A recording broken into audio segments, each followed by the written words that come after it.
Skog, sa harapan kayo, yung mga vendors, dun kayo. Sino yung nagpapakilalang taga Malacanang? Sino po yun? Saka kung PCO ka, you know that well for a fact that 8888 is a presidential complaint hotline. Yes po. Within 72 hours. Kaya nga po, Opo. tatanong ko doon. Eh, hindi naman ako ombudsman eh. Hindi rin naman ako congressman.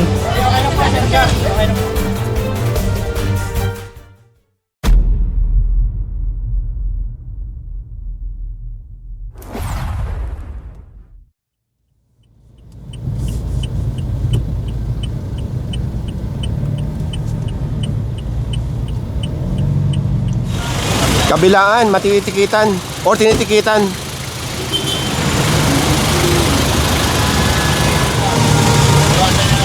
Magandang umaga sa inyong lahat. Ngayon ay February 24, 2026 at sa oras na 9:05 ng umaga. Nandito ngayon ang Special Operations Group ng MMDA sa may CP Garcia.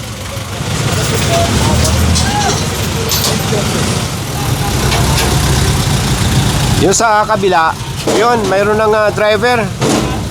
So, ito yung mahahatak.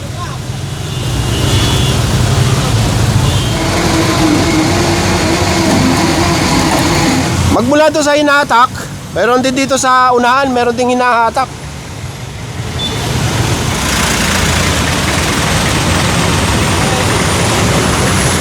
Dumating na yung may-ari. Yun nga lang, naangklahan na at lumampas na sa 5 minutong konsiderasyon.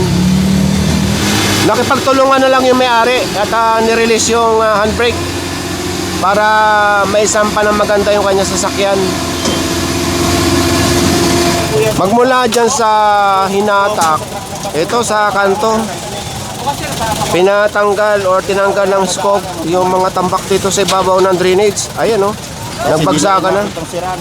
At ayon sa scope, hindi na nakita yung sirang drainage dahil napatungan ng kariton na sinira. Ayan, yung nasira na yung kariton, ayan, tumambad na yung sirang drainage.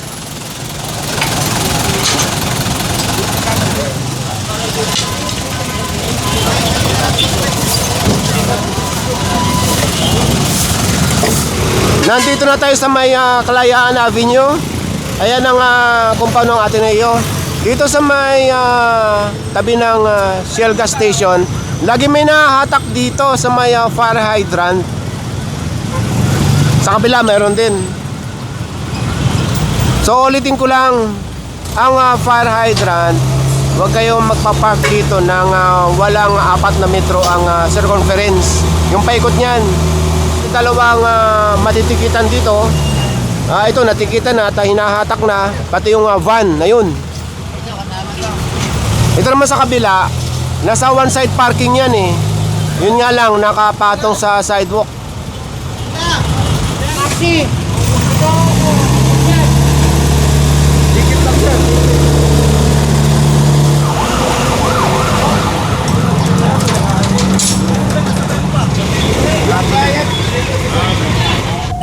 So ang gagawin ng clearing operation, mag-u-turn, papasadahan yung kabilang side hanggang sa may Commonwealth.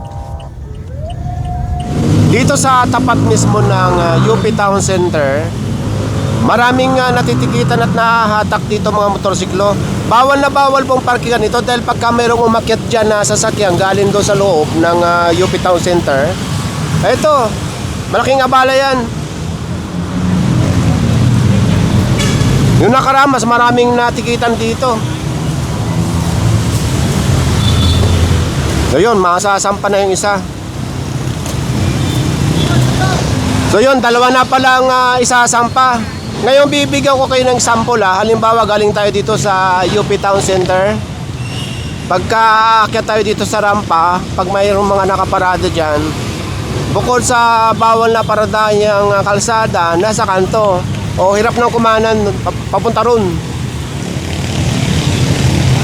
Magmula doon sa pinanggalingan natin sa may UP Town Center, so dito pa rin tayo naglalakad dahil dito sa ilalim ng footbridge meron din tinitikitan.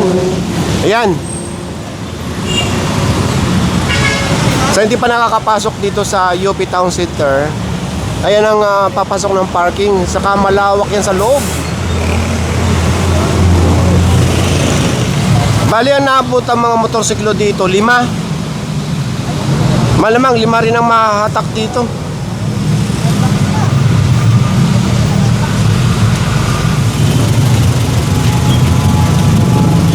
Bali, 5 kainang nabilang natin doon sa ilalim ng footbridge. 4 ang naisampa. Yung isa, umabot yung may-ari. Dito na si Sir Gab. Oh! Tara na. Forward na tayo. Forward na.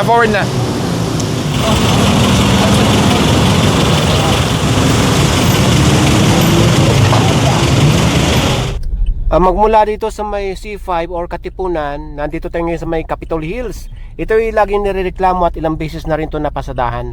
Marami dito. Magmula dyan sa may C5 or Katipunan, ito, natikita na kagad ito. Ito may driver. Ayan, sunod-sunod yan. Hanggang doon. Yung mga tow truck, ando doon na sa unahan at kanya-kanya ng ticket at kanya-kanya ng hatakan. Yung mga tow truck nyo, pakisiguraduhin yung mga video na ng 5 minutes, ha? Sana lang, meron pa doon sa unahan. Walang helmet. Wala na. Pumark na eh.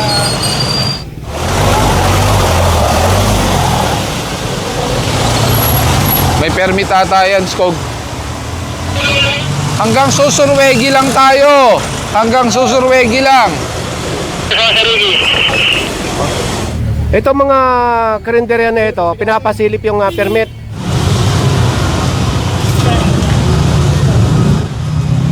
Nasaan po yung hawker's permit? Kasi itong pinapakita nyo po, no objection ng barangay. Pero kailangan po meron kayong permit coming from MDAD o kay LGU. Yan po, ano po ba yan?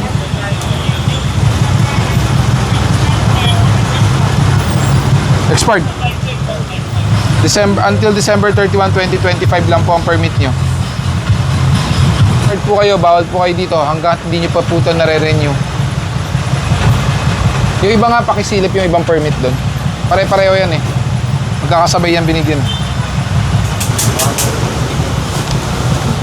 Ito meron 2026. Di ba 7 lang kayong binigyan dito? 7 o 6 lang dapat? 8 lang? Ito meron. Siya lang po ang meron 2026 until December 2026 na permit. Pero sabi naman po ng MDAD, bigay po. Kung bibigyan po kayo, dapat meron na. Habang wala po, dapat hindi pa pwede maglagay. Pinababalik po kami sa Friday. Pag binalikan ko po kayo bukas at wala pa po yung permit, tatanggalin ko po kayo. Friday po yung sabi na po. Eh, baka kasi ayaw na kayong i-renew. Kasi nagbayad pa po kami pa. Hindi ko po masasagot, sa local po yan eh. Opo. Check nyo na lang po doon, ha? Sige po. Sige po. Kaliwa tayo ng Susurwegi. Tingnan nyo doon. Pag may mga kailangang itow doon, pwede itow natin. Tapos labas na tayo ng Commonwealth. Magmula sa may Susurwegi, nag-U-turn dito sa may Commonwealth at papasok ng Luzon Avenue. So ito, kakana na dito sa may Luzon Avenue. Nausa, nandito lang tayo nung nakarang araw. Oh, yun, ang daming taxi, oh. Ang dami naman matitikitan dito. Pakipinisan niyo yung pagbaba.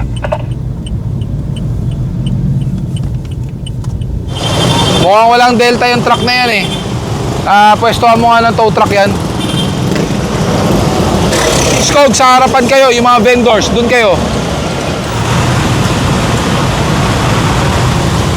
Kunin nyo na. Huwag nyo na sirain. Isakay nyo na. Huwag nyo na sirain, isakay nyo na. Mamaya nyo na sirain, magkakalat lang yan. Nakasampa rin pala yung mga color na iniwan na dito sa bangketa.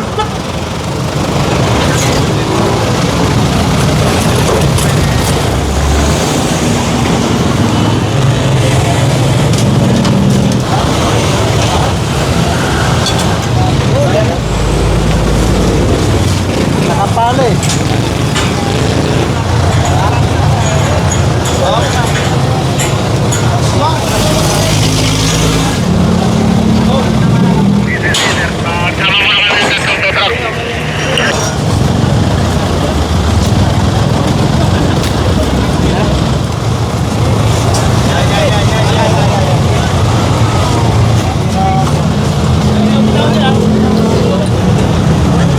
Dumiretso ang clearing team dito sa may Luzon Avenue at hindi kumaliwan ng Congressional. Tapos dito, ano bang street to? Kalamansi.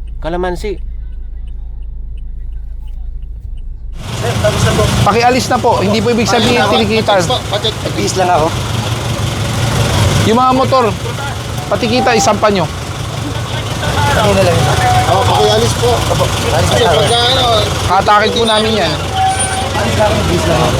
Yung ano doon, may isang cart doon sa bangketa, gilid, kunin nyo.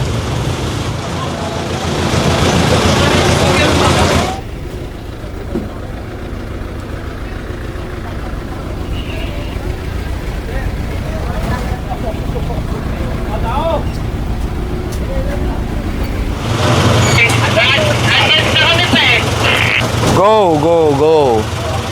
Pero wag nyo kami iiwanan, kailangan namin na maninigit dito. Sana pinarada nyo na maayos. Sana nga kagabi pinarada mo na maayos. Wala na. Pag naisampa, wala na yan. Meron daw nagki-question ng clearing operation. Malacanang daw siya eh. Taga Malacanang din. Sa Malacanang din yung galing yung complaint. Bawal daw ang ano. Okay lang ba kausapin ka ng walang video? Public place po to. Hindi ko po. Private person po ako. You're a private person Oo nga po, on kaya nga public pagkatanong place. ko kayo, pwede kayong kausapin ng walang video kasi ayoko pong pa-video. Oh, blurred naman po yan. Opo, wala Ito namang po problema. Nag-operate po ng towing dito. Sino yung nagpapakilalang taga Malacanang? Sino po yon? Sino po yung nagpapakilalang taga Malacanang? Hindi po, yung letter po galing 888. Hindi, meron po nagpakilala. Meron nagpakilala po na babae. Sino po yon? Sino po yung nagpakilala na taga Malacanang po? Okay naman sabi ni ate. Binibigyan nga po namin yung lisensya namin eh. Bawat isang sasakyan, isa.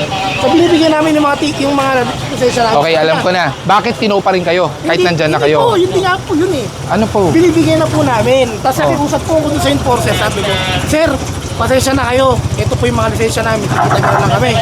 So maya, dinikitan pa rin ng tow yung sasakyan. Tapos nakikipagtalo yung enforcer sa nanay ko. Sabi ko, Okay. teka lang. Inaano ko na nga eh. Inaabot ko na nga eh. First and foremost, ang illegal parking unattended, we are only giving you a considerating amount of time. Actually, hindi nga eh. Extended na nga yun eh. Dapat po yan, 3 minutes lang yan. We extended up to 5 minutes.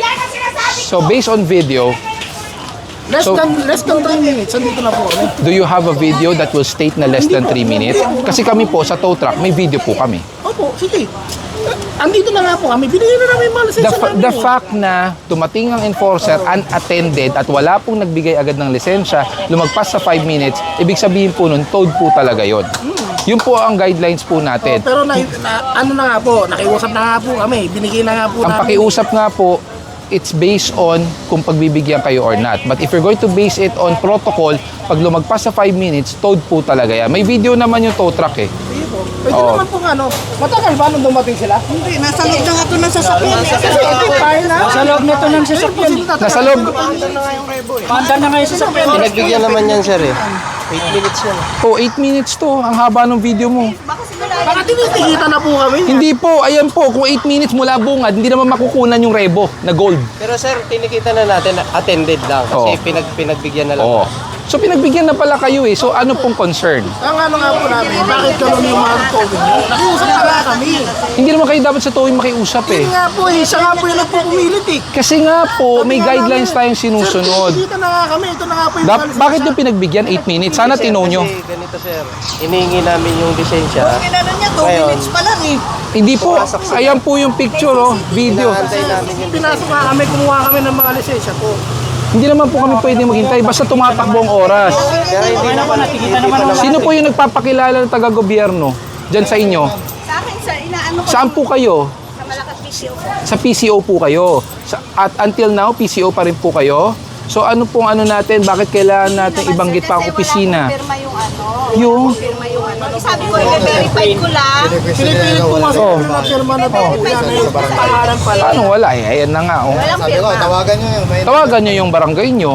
Saka kung PCO ka, you know that well for a fact that 8888 is a presidential complaint hotline. Yes po. Within Kaya nga po 72 dun nga po, hours.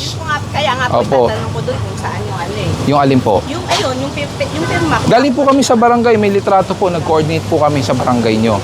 Kahit po, pwede na rito. Yes, as long as public road. Kasi bakit yung Paano resident? may one side pa lang sa nag-one parking eh. Sabi po ng barangay, wala. Yung mabuhay ito eh. Tsaka one side parking. Boss, teka lang ha. Unang-una, kahit hindi mabuhay lane, private property ba to? Pero ano po, Paano nga meron po yung po resident? itong one side Alam, parking. paano yung resident? Eh, 1 to subdivision 15 to, at alam saka ko dating veterans Nasa village barangay to. Dati. Hindi, until now, alam ko veterans. UP professor site to eh. Kung private, UP professor site to ito. if it's a UP professor site, nonetheless, it's still a public property. It's not a private property. Alam niya ba yung plano na yan? Ito, wala naman true. Nonetheless, wala po kami ano sa plano. May complaint galing Malacanang. Kung gusto nyo, total, meron kayong taga Malacanang, sinasabi niya. Ngayon, may kopya ang barangay, hanap, questionin nyo. Bakit kinumplain? Diba? Private property talaga to. Ano po UP pangalan niyo, ma'am? professor site to eh. Kasi doon po yung ano eh, yung Kinaya, boiling. Ticket naman na po kami. Opo, pero syempre pakilala po kayo. Kami, kilala nyo naman kami. So it's also proper na makilala po So, kayo. UP professor site ito. Nonetheless, Kahit sir. saan nyo tignan. Nonetheless. Oh, kahit saan nyo tignan. Nonetheless. Kahit na whatever site pa po ito, as long as it's public property. Hindi, private na Nasaan yun, papel? dahil UP professor Asan papel? site po ito. Asan papel? Kunin niyo Titulo. sa city yun. Kayo po kumuha. Okay na, okay na po, sir. Kayo yung taga-gobyerno. Sige, okay na po. NUP. Okay na po. Verify Kita nyo. naman po lahat na eh. Ano na naman, may ticket na. Nakuha nyo ng litrato yung babae. Verify natin sa PCO kung sino siya. Eh, hindi naman ako ombudsman eh. Hindi rin naman ako congressman. Okay na po. Okay na po. Ano pong pangalan ni ma'am? Kasi po kung hindi po totoong taga-PCO siya, usurpation po yan. Ito nga po, lagi namin pinasabihan dito, may 888 kami. Tawag po ng 888 sa amin. Lagi namin pinupuntahan tong area na to. Tsaka pangalawa, Sinasabihan namin malabong magkaroon ng one-side parking dito. Bakit? Sa sikip ng kalsada, paparadaan nyo, pag yan nagkaroon ng sunog sa dulo, paano papasok? Dito po yan eh. Eh, Kaya nga, wala ba nakatira doon? Ang sinasabi ko nga, Parami unang tao rito, yung mga nagre-rent ng parking dyan sa taas. nonetheless, nagre-rent ng parking. Ang pinag-uusapan natin dito ngayon, yung one-side parking. So ngayon, malabong aprubahan ng one-side parking kasi nga, masikip ang kalsada. Ang ano po kasi sa amin, ako hindi ko naman sinasabi na, ano, barangay po kasi nag-implement mo noon pa. Kaya nga, so nag-implement kayo. Wala naman kami nakuhang letters na ano eh, na bawal na Hindi, pala eh. pero boss, sabi mo, umupo kang assistant Nagbigay po secretary. kayo ng letter na bawal na May mag-parking. ano po kami, sinasabihan Sino pong kami. pinagsasabihan nyo? Wala Sino namin pong yung pinagbibigyan Lahat nyo? po, lahat po rito. Bakit wala pong nakakaabot sa amin? Sir, kung may complaint kayo, punta na lang po kayo. Wala nga akong complaint, pinag-uusapan nga Ibig natin sabihin, sir, dito. kung meron po kayong ibang katanungan pa, lapit po kayo sa barangay. Pag after ng coordination, tas ang gagawin ng barangay, oh, residente, may complaint, alisin nyo na. Anong pong tawag doon? Timbre. Paano nagtitimbre ba kayo? Ganun lang. Boss, intindi mo muna yung sinasabi ko. Pag ganun ang ginawa ng barangay, after coordination namin, tatakbo si barangay, oh, mga residente, mga kababayan, may complaint, may clearing ang MMDA, alisin nyo ang mga sasakyan. In short, pagdating ng MMDA, wala. Kasi nagtimbre ang barangay. Pag alis namin, balik. Di ba? Logic lang yon. Ngayon, sinasabi mo, you are not questioning this. Pero, you are questioning the barangay doon sa process nila. Bakit hindi kayo sinabihan? Oo, hindi Ngayon, na clear. pinaliwanag ko na sa inyo, hindi talaga gagawin ng barangay na timbrehan kayo.